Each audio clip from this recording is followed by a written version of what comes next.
বন্ধুরা, শমিকার নতুন একটা ভিডিও নিয়ে সন্ধেবেলা তোমাদের সাথে গল্প করতে হাজির হয়ে গেল। কালকে সারাদিন কাজকর্ম করার পরে বিকেলবেলা ছিল আমাদের মহিলা মণ্ডলের একটু নিজেদেরকে রিফ্রেশ করার জন্য স্টেডিয়ামে যাওয়ার কথা। এই যে স্টেডিয়ামটা দেখছো, এটা হচ্ছে রাজেন্দ্র স্টেডিয়াম উর্জানগরের। আর এখানে পিহু, লালি, সিদ্ধি আর এই যে ছোট্ট বাচ্চাটা ক্রল করছে, ওর নাম দুদুল। তো দেখো, এখানে হচ্ছে সিদ্ধি আর দুদুলের মধ্যে একটু মন কষাকষি হয়ে গেছিল। আসলে ছোট বাচ্চারা একসাথে থাকলে তো কখনো ভালোবাসা, কখনো মারপিট, কখনো ঝগড়া, কখনো খুনসুটি চলতেই থাকে। ওদের তো সবার এক্সাম শেষ হয়ে গেছে, দুদুল বাদে সবারই এখন স্কুলে পড়ে। আর লালি, পিহু ওরা তো অনেক বড়। তো যাই হোক, ওরা নিজেদের মতো করে কিছুটা সময় কাটালো। বাচ্চাগুলো সবাই একা একা বাড়িতে থাকে।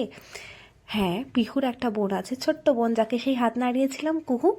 কিন্তু বাকি বাচ্চাগুলো তো সবাই একা একা থাকে, সেজন্য ওরাও একটুখানি মাঠে গিয়ে ঘুরে ফিরে ফ্রেশ অক্সিজেন নিয়ে খুব ফ্রেশ হয়ে গিয়েছিল। আর এখানে রাজেন্দ্র স্টেডিয়ামে সমস্ত রকম খেলাধুলা, ব্যায়াম চর্চা সব কিছু কিন্তু প্রতিদিন হয়। মহাগামার ছেলেমেয়েরা কিন্তু স্পোর্টসের ভীষণ অ্যাক্টিভ, জানো তো। আর এখানে দেখো দুদুল কি সব করছে। যাই হোক, দুদুল নিজের মতো সময় কাটাচ্ছিল, লালি, কুহু, পিহু, সিদ্ধি ওরাও নিজেদের মতো সময় কাটাচ্ছিল। আর আমরা ভেবেছিলাম গল্প ঠল্প করে, ফটো তুলে, রিলস বানিয়ে তারপরে একটু মোমো খেতে যাব, কিন্তু আমাদের ব্যাড লাক ছিল, মোমো স্টলটাই কালকে বসেনি। তো যাই হোক, তারপরে একটুখানি ছোট বাচ্চাগুলো যার যেরকম ইচ্ছে সেরকম খেয়ে আমরা বাড়ি চলে এলাম।